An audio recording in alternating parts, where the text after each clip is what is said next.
মিটফোর্ডের এই যে ঘটনাটি, এইটি সবাইকে ক্রুদ্ধ করেছে, সর্বস্তরের মানুষজনকে। ছাত্র সমাজ তার বাইরে নয়, এবং ক্যাম্পাসগুলো হয়ে উঠেছে উত্তপ্ত। আপনার সর্বত্র আপনার যে স্লোগানটি আপনি দিলেন সেটি ধ্বনিত হচ্ছে, লীগ গেছে যে পথে, দল যাবে সেই পথে। এখন আপনার শোতে এবং এলসওয়্যার আমি আগে বলেছিলাম যে একটা অদৃশ্য শক্তি এখন দেশের দায়িত্বভার নিয়ে বসেছে, এবং সে কারণে আপনার লক্ষ্য হচ্ছে বিরাজনীতিকরণ। প্রকাশ্য রাজনীতি যারা করেন, দলের পরিচয় যেরকমই হোক না কেন, তাদের সাইনবোর্ড যেরকমই হোক না কেন, তারা প্রকাশ্য রাজনীতির ধারক বাহক বিধায় বিপজ্জনক। সুতরাং এদের একে একে সবাইকে বিদায় করতে হবে। সবচেয়ে বড় রাজনৈতিক দল বাংলাদেশ আওয়ামী লীগ সরকার পতনের সঙ্গে সঙ্গে শীতনিদ্রায় প্রবেশ করেছে, এবং কন্টিনিউয়াস মব ভায়োলেন্সের মধ্য দিয়ে তাদের নেতা কর্মী এবং অঙ্গ সংগঠনের নেতৃবৃন্দ তাদেরকে কাবু করে ফেলার সর্বাত্মক প্রয়াস পরিচালিত হয়েছে সিস্টেম্যাটিক্যালি। এরপর জাতীয় পার্টির পালা, দলকে বিভক্ত করা, তারপর আপনার আওয়ামী লীগের দোসর হিসেবে চিহ্নিত করে তাদের উপরও আপনার জবরদস্তি, জুলুম, মব ভায়োলেন্স সবকিছু ইনফ্লিক্ট করা হয়েছে। রংপুর যেটা হার্টল্যান্ড, সেই অঞ্চলেও আপনার হামলে পড়ার চেষ্টা পরিলক্ষিত হয়েছে। তৃতীয় সবচেয়ে বড় টার্গেট হয়ে দাঁড়িয়েছে বাংলাদেশ জাতীয়তাবাদী দলের অঙ্গ সংগঠনগুলো এবং মূল দল, এবং তারই ধারাবাহিকতায় এখন আমরা দেখছি তাদের স্টিগমাটাইজ করা, তাদের আপনার অপাঙ্ক্ত হিসেবে ঘোষণা করার প্রক্রিয়াটি চলছে। চতুর্থ টার্গেট জামাত ইসলামী। তাদের সেই লক্ষ্যে ইতিমধ্যে গ্যাজেট প্রকাশ করা হয়েছে। তাদের স্বাধীনতা বিরোধী দল হিসেবে চিহ্নিত করার যে ডিজুরো কাজটি, সেটি ইতিমধ্যে সম্পন্ন হয়েছে। এখন মূলত আনলিশ করা বাকি, এবং সেটি সময়ের ব্যাপার, অবধারিত তেমনটি ঘটবে। এখন মেইনস্ট্রিম চারটি রাজনৈতিক দল যদি নিকেশ হয়ে যায়, তাহলে বাকি যে স্প্লিন্টার ছোটখাটো দলগুলো আছে তাদের টুটি চিপে ধরা খুব একটা কঠিন কাজ হবে বলে সেই অদৃশ্য শক্তি মনে করেন না। প্রফেসর ইউনূস এবং তার যে কোহর্ট, তারা আপনার সেই অদৃশ্য শক্তির বলে বলিয়ান হয়ে তাদের আপনার কগ বা মেশিন হিসেবে কাজ করছে। তারা অফিসিয়ালি ড্রাইভিং সিটে বসে আছেন, কিন্তু পরিচালনা যারা করছে তাদের অঙ্গুলি হেলনে দেশ চলছে। যেমন ধরুন, প্যারিসে বসে পিনাকি ভট্টাচার্য, তার কমরেড যারা অ্যাক্রস দ্য আটলান্টিক আছেন, তারা ব্যাটে বলে খেলছেন। তাদের অঙ্গুলি হেলনে দেশ উঠছে, নামছে। সরকার তাদের ইচ্ছা অনিচ্ছা বাস্তবায়নের সর্বাত্মক প্রয়াস চালিয়ে যাচ্ছে। এখন ব্যক্তি যারা দেশের বাইরে ডুবিয়াস ক্যারেক্টার হিসেবে অবস্থান করছেন, তাদের আপনার কে পরিচালনা করছে? তারা অর্থ সংস্থান কোত্থেকে সংগ্রহ করছেন এবং কাদের পারপাস সার্ভ করছেন সেটি কিন্তু স্পষ্ট নয়। তবে ইতিমধ্যে কন্টিনিউয়াস আপনার মব নিয়ন্ত্রণ এবং তা আনলিশ করার যে মুন্সিয়ানা তারা দেখিয়েছেন, তার মধ্য দিয়ে তারা ইতিমধ্যে সবার মনে এক ধরনের ভয় ঢুকিয়ে দিতে সক্ষম হয়েছে।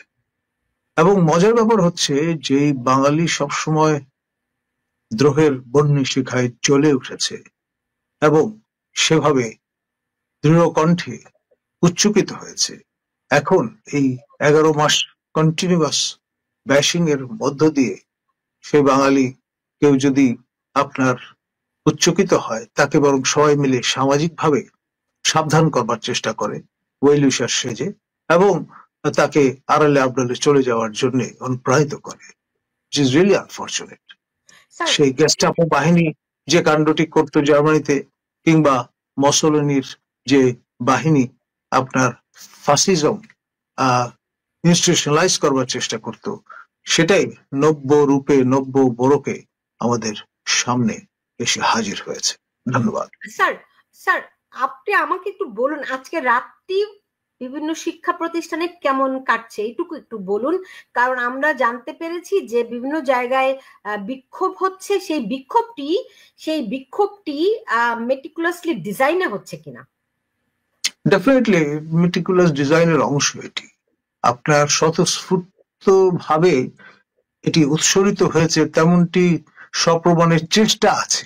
এবং অনেকটা যেরকম আমরা জুলাই অগাস্টে ক্যাম্পাসগুলোকে উত্তাল হতে দেখেছি, ঠিক সেই কায়দায় আপনার পরিচালনার চেষ্টা চলছে।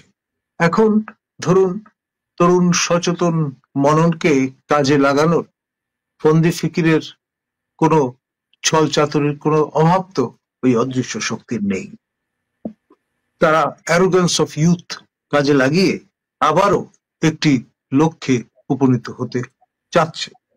আর আপনার রাজনৈতিক ভাবে যেহেতু মোকাবেলা করা অসম্ভব রাজনৈতিক শক্তিকে, সেই জন্য আইসোলেট করে একে একে আপনার স্টিগমাটাইজ করে তাদেরকে আপনার অপাঙ্ক্ত হিসেবে পরিগণিত করবার জোর চেষ্টা পরিলক্ষিত হচ্ছে। জি, মানে ডিভাইড অ্যান্ড রুল ব্রিটিশরা যেমনটি করেছিল, জি, ফলে তারা দীর্ঘদিন শাসন করতে পারে। এখনো আমরা তাই দেখছি। ধরেন আওয়ামী লীগ বিতাড়িত হয়েছে, জাতীয় পার্টিকে কোণঠাসা করে বিতরণের দ্বার প্রান্তে বিতাড়িতই তারা বলা চলে। এখন বিএনপি আমরা দেখেছি গত 11 মাসে যত রকমের মব ভায়োলেন্স হয়েছে, এর অধিকাংশই আমি বলবো 90% ভায়োলেন্স বিএনপি করেছে।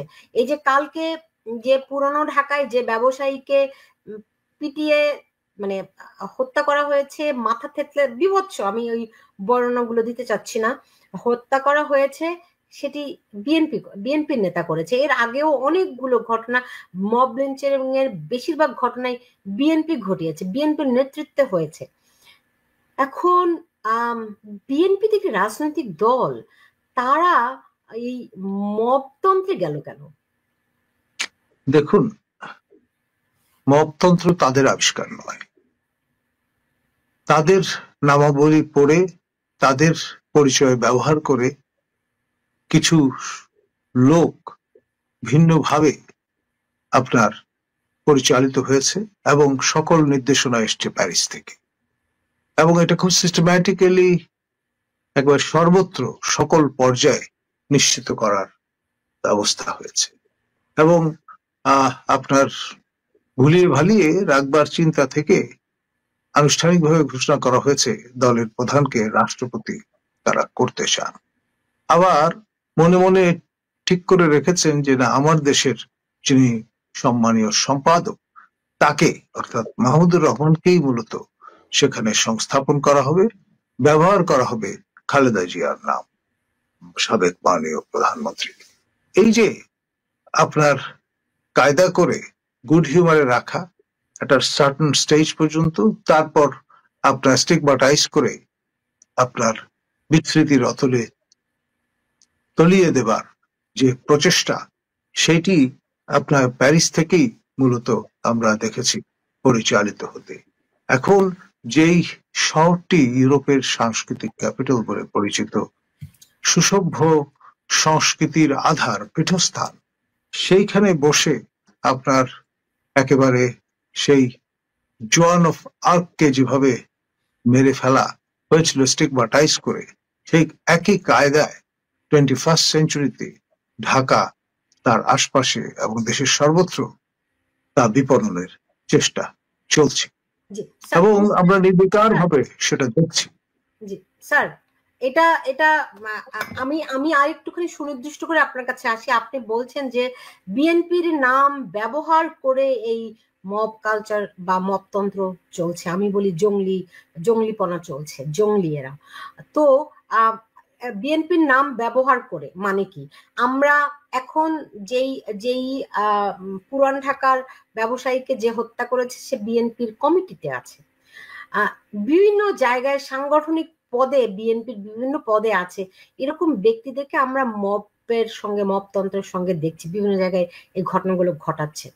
আমি যদি একটু পুরনো রেফারেন্সটি টানি, আমরা ধরেন সার্জিস আলমকে দেখেছিলাম ছাত্রলীগের নেতা হিসেবে। আমরা যেমন আরো কয়েকজনকে দেখেছি শিবির কর্মীকে ছাত্রলীগের অভ্যন্তরে বিভিন্ন কমিটিতেও তারা ছিল। আপনি কি বলতে চাইছেন বিএনপির কমিটিগুলোতেও সুদীর্ঘ কাল ধরে, সুদীর্ঘ সময় ধরে এরকম অন্তর্ভুক্ত হয়েছে সার্জিসদের মতো? দেখুন, আপনার ইনফিল্ট্রেশন সর্বত্রগামী। এটি যত সময় গড়াবে তত ফোরফ্রন্টে আসবে, পরিস্ফুটিত হবে। এটা একটা পুরনো কৌশল। আপনার সেটি খুব মুন্সিয়ানার সঙ্গে এখানে কাজে লাগানোর প্রচেষ্টা আমরা লক্ষ্য করছি। দেখুন, আপনার যে সাফল্য দেখিয়েছেন তারা আপনার ছাত্রলীগ, যুবলীগ, স্বেচ্ছাসেবক লীগ এবং আওয়ামী লীগের নিরিখে একই রকমের সাফল্য তারা জাতীয় পার্টিতে ভিন্ন কায়দা দেখাবার চেষ্টা করছেন। দলকে দ্বিধাবিভক্ত করার জন্য যা কিছু করা দরকার সবই করা হয়েছে। এখন বাকি মেইনস্ট্রিম সক্রিয় অন দ্য গ্রাউন্ড যে দলটি, সেটি আমাদের জাতীয়তাবাদী দল এবং তার অঙ্গ সংগঠনগুলো, ছাত্র দল, যুব দল, স্বেচ্ছাসেবক দল। সম্প্রতি চট্টগ্রামে বোরখা পরে একজন যুবদল নেতাকে নৃশংসভাবে হত্যা করা হয়েছে। এখন এই যে আরেকটি ফেজ, সিলেক্টিভ কালিং এর ফেজ, সেটিও প্রয়োজনে তারা ইনফ্লিক্ট আপন করবে। আবার খেয়াল করে দেখেন, গতকাল বোমা মেরে কাঠমান্ডুগামী উড়োজাহাজ উড়িয়ে দেওয়ার একটা ভয়ভীতি প্রদর্শন করা হয়েছে। এর আগে দুবার এরকম কাণ্ড ঘটেছে বিশ্বস্ত সূত্রে জানা গেছে। ফলে নানান কায়দায় নানান ভাবে আপনার মিসগাইড করা, বিভ্রান্ত করা তার প্রক্রিয়া সুচতুর ভাবে কার্যকর করার পলিসি পার্সু করা হচ্ছে। এখন প্রতিষ্ঠান হিসেবে পুলিশ বাহিনীর মেরুদণ্ড ভেঙে গেছে, তারা মনোবল হারিয়ে ফেলেছেন। ফলে আপনার এই যে কাউন্টারাক্ট করা, সেটিও করার দেখবার মতো কোনো লোকজন নেই। সীমান্ত রক্ষী বাহিনী, বিজিবির কাজ হচ্ছে সীমান্ত রক্ষা করা। দেশের অভ্যন্তরের ইনএড টু সিভিল পাওয়ার কখনো কখনো তাদের নিয়োজিত করা হচ্ছে, কিন্তু এটি তাদের রেগুলার কাজ নয়। সশস্ত্র বাহিনী ম্যাজিস্ট্রেসি ক্ষমতা নিয়ে আছেন মাঠে, এবং তারাও কিন্তু ইন এ ওয়ে এক্সস্টেড। কারণ একদিন দুদিন নয়, 1 মাস নয়, 11 মাস পার করে দেয়া হয়েছে। আর এটা 18 মাসের বেশি তারা এই ভূমিকায় থাকতে চান না, সেটা মাননীয় সেনাপ্রধান সবাইকে জানান দিয়েছেন। কিন্তু কে শোনে তার কথা? সেনা প্রধানের মুখ নিঃসৃত যে জবান, সেটিকে আপনার অকার্যকর করবার জন্য যা যা করা দরকার সেরকম ঘোষণাই দেয়া হয়েছে। আপনার শফিক মহোদয় বলেছেন জুনে নির্বাচন হবে। আবার সবাইকে বিভ্রান্তির নতুন মোড়কে যাতে জব্দ করা যায় সেই জন্য বলেছেন, মাননীয় প্রধান উপদেষ্টা তাকে নির্দেশ দিয়েছেন সকলকে জানান দিতে যে ডিসেম্বরের মধ্যে স্বরাষ্ট্র মন্ত্রণালয়ের যারা ফাংশনারি আছেন তাদের প্রস্তুত থাকতে বলা হয়েছে। তো এই তালবাহানা, এই তামাশা কেন? কারণ নির্বাচন হচ্ছে চিমেরা, অর্থাৎ মরীচিকার মতো একটা বিষয়। যত কাছে যাবেন তত দূরে চলে যাবে। সেইভাবেই প্যাকেজিংটা করেছেন আমাদের মাননীয় প্রধান উপদেষ্টার যে টিম, তারা